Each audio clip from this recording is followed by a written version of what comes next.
Okay, everybody, as you can tell, we're going to use a little backdrop of guns here. Well, here's what I got to say. Everybody is out to, there's all the, well, not everybody, but there's these people that are out to, they want guns banned, they want guns taken up, they want guns. They say, if there wasn't these guns, there wouldn't be these crimes. If it wasn't all these guns, people wouldn't be getting killed. There wouldn't be all these shootings. Well, let me tell y'all a little something. You take up the guns, right? You come out and you take up the guns. They come out and they take them up. How many guns do you think of people that have passed away and things of that nature that are out there that are unregistered that they couldn't find, buried in the ground? Who the hell knows where they all are?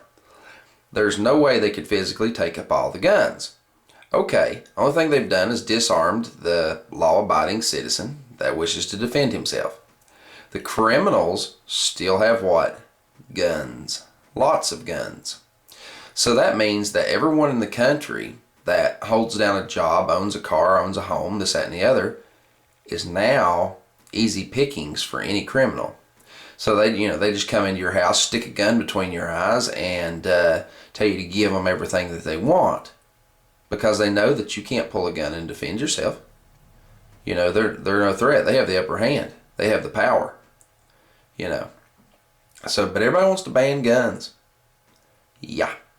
And I can say this, you know, you deal with country rednecks and this, that, and the other. In the South, you deal with them, and I mean even in other places. If they come to take their guns, they're not going to give them to them.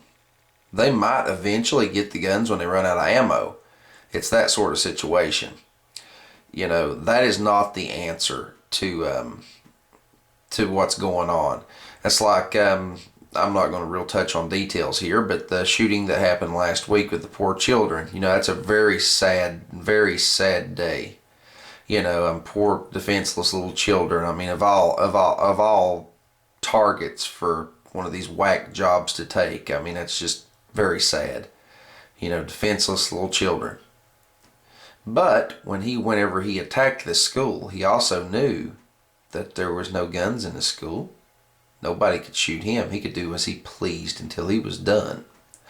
You know, that's the sad part. You know, you've got like Virginia Tech, guns are banned. You know, that guy went on that shooting spree, you know, this, that, and the other. He knew nobody could shoot back because nobody had a gun.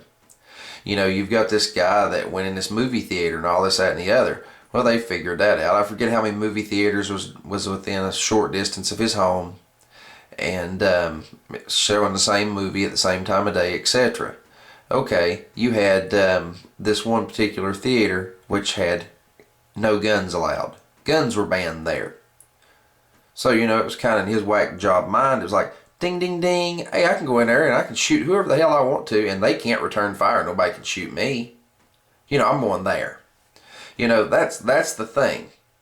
You know, if you had a big sign on the front door that said, law-abiding citizens, weapons permit owners, please carry your firearm. Have a nice day. Do you really think that some whack job is going to walk in there and say something like that and want to start shooting? Because I can tell you right now, if I'm sitting in a movie theater and some asshole comes in with a gun or one of these and starts pointing and even pulls the trigger, you know, if he starts pointing it, jumps down in front of everybody, first thing I'm going to do is I'm going to get out of my seat, I'm going to kneel down. I'm going to take aim on this bastard. He pulls the trigger one damn time, he just threatened my life and everybody else is in there. He's fair game. I'm going to shoot him. He's dead. It neutralized. The threat is stopped. How many people's lives would that save? Yeah, you can't really just shoot somebody for the hell of it. You know, you got to have reason. So basically it'd be one of those, once shots are fired, once he started firing upon somebody, you know, maybe 2 or 3 people would lose their lives. Yeah, it's very highly possible. But there's one damn thing about it. You know, say in a theater situation, if someone comes in and does that, I draw my firearm and I take aim, take cover and take aim at this individual, and I return fire. If nothing else, I've drawed his fire, which gives how many people does a movie theater hold, say? It gives those people enough time to run for the damn door and get out. It saves lives for the general public, the law-abiding citizen, to be armed. It does. You know, it's not a bad thing. It's actually a good thing. The problem is you've got all these whack jobs out there that's got mental problems, this, that, and the other, that go buy guns and get guns. So, you know, people want to start blaming the gun dealers and this, that, and the other. You know, it's, if the person has not been diagnosed, nobody knows they're crazy, okay, for one. And most of these crazy people, you know, crazy people as a rule seem to be very intelligent as a rule, they've found, you know, etc., etc. The thing is, you can't stop the crazy nutcases from having guns. It's not going to happen. So therefore, the only protection that you have against them is to have law-abiding citizens that are armed.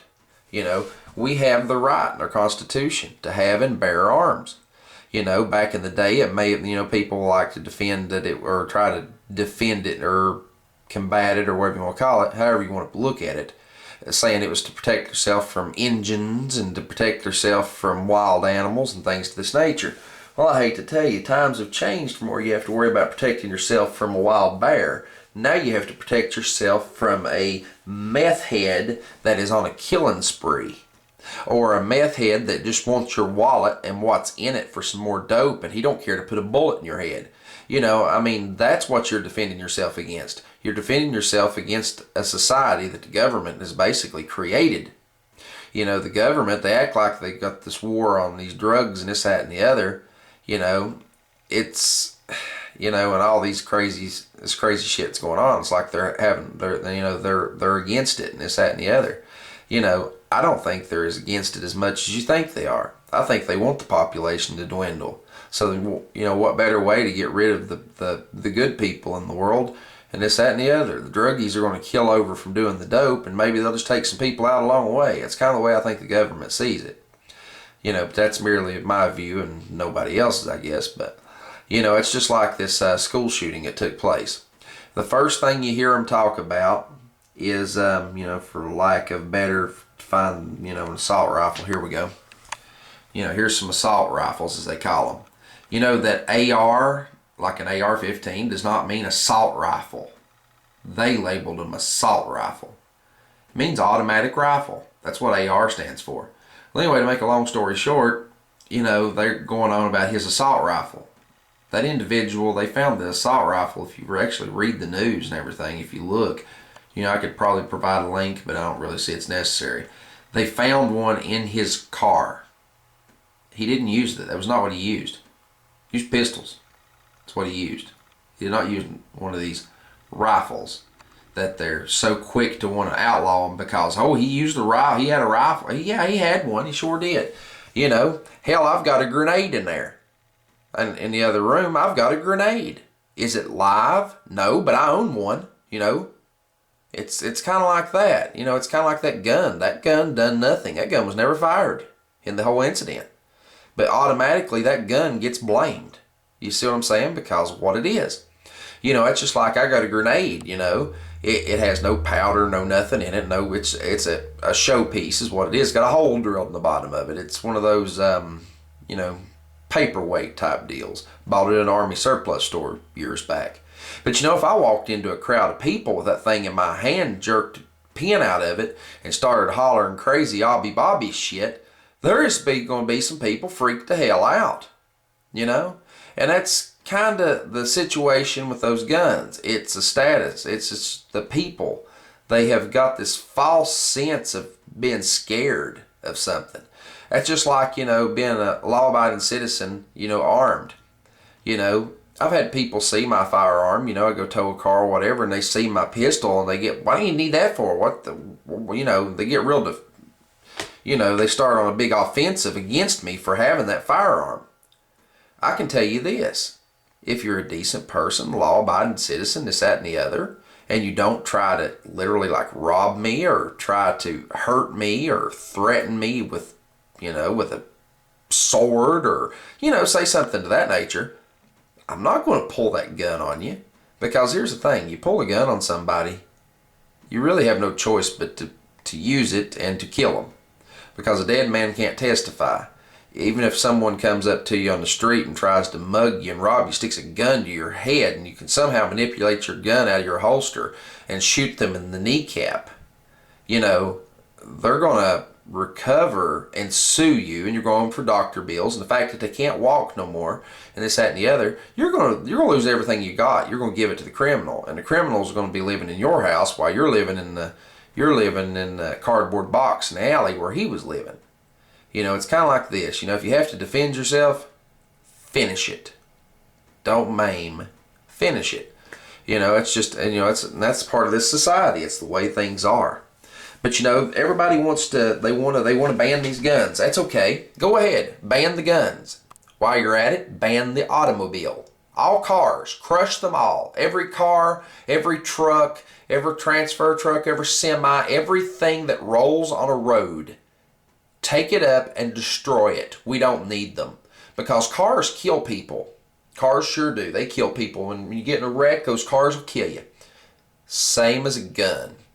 And and while we're out to protect people, you know, why don't we ban work? You know, because work does cause harm to people. It causes harm to marriages because, you know, maybe a husband and wife work opposite shifts and very seldom see each other. You know, maybe, you know, it takes time from a parent away from their children and things to this, that, and the other. And it causes their children, you know, mental distress or whatever else. It causes them harm, you know. It causes, you know, it might cause some of these whack jobs that do these crazy shootings and stuff. You know, they have no parents around because they're too busy trying to work, you know, this, that, and the other. And, you know, maybe that's the reason they're crazy. So we should outlaw work and we should all draw an entitlement check. Who wants to meet me at my mailbox? Who we want to meet up at the, you know, community, let's meet at the community fountain on entitlement day, and we'll all go down to the bank together, cash our checks, and go down to the beer joint and get drunk. What do you think? Who the hell wants to join me? But, you know, it's just like saying spoons made Rosie O'Donnell fat. You know, let's see. Straws made cocaine junkies. So we should outlaw those. Let's see. I'm trying to think what else we should outlaw. Oh, the sun. The sun can cause skin cancer. So we should outlaw the sun. We should send a nuke up there and knock it out of commission. Let's see what else. Yeah, I'm thinking here. Oh, pollen. Pollen. It's bad for everybody. It makes people sick. It can cause them to have massive amounts of asthma and things of this nature. And people have died from allergies. So we should ban all trees. We should saw them all down and get rid of them. Do away with them. You know, it's an ongoing list of all these things. You know, computers cause people to look at internet porn, right? Well, that causes problems. If it's the wrong kind of porn, you wind up in criminal actions. So, you know, you should outlaw computers because you can use that to look at porn. Let's see. There's something pretty bad going on in Canada. I'm not going to comment, period, but I'm just saying that's where that idea come from to put that in this video. But, you know, there is, you know, things to that nature. You know, televisions. Oh, we should outlaw televisions. Televisions allow people to see violent acts that are made in movies and things to this, that, and the other. Well, I think we should ban televisions because those can cause people to be violent. We should ban all movies because a lot of movies have bad things in them. You know, they might show, you know, it might be a real sweet movie, you know, about a bunch of school kids smooching and kissing at the homecoming game. They say, oh, it's bad. That's real bad because, you know, it's possible that guy and that girl might have wild sex and produce a child out of wedlock or this, that, and the other, and while they're still in school, and, you know, just cause lots of problems. We should outlaw that too because that could get somebody killed, you know, because the father of the daughter might just kill the boy. But anyway, so we should outlaw that. Video games. Oh, video games. You know, kids should be doing their homework. You know, it could cause them to fail and this, that, and the other. And it could cause them to be these lowlifes that go out and just like to shoot people for the fun of it. So we should outlaw video games.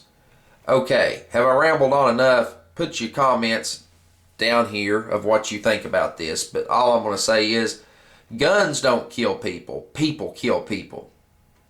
Spoons didn't make Rosie O'Donnell fat. Her hand shoveled it in. You know, it's kind of like that. It's a bunch of bullshit, and, you know, everybody's just against guns. And, you know, here I can say this. You know, I'm a firm believer in my Second Amendment right. I'm a firm believer in heaven and hell in the Bible. I'm a firm believer in the fact that I have to protect myself. And I'm also a firm believer in the fact of an eye for an eye, a tooth for a tooth. So basically, if you pull a gun on me to take my life and have plans of taking my life and I'm in imminent danger, I'm taking yours. I'm taking yours or I'm going to die trying. That's kind of how it goes. But, some people would look at me and say, oh, you're just a gun freak. Oh, you just think that you're almighty and you're all this and that and the other. No. Like I said, unless I have reason to pull a firearm, you'll never see me pull a firearm. I have no reason to pull a firearm on anybody unless they have pulled one on me or another, dangerous, malicious weapon, like a sword, who knows what you're liable to come up to in this world. But anyway, I've rambled and I've ranted and I've rambled and I've ranted, but that's my opinion on you tree huggers that think we need to give up all the guns. You need to give up every damn thing you got. Give up your car. Your car is far worse than guns. There's actually more people. I know there's more people killed, at least around here. There's more people killed by the automobile than there ever has been the gun in this area. And I'm sure that pretty well holds true for the entire nation. Or the whole country, so to speak. Whatever you want to call it. Well, anyway, comment, rate, subscribe, Facebook, like me, all that good happy crap. See y'all.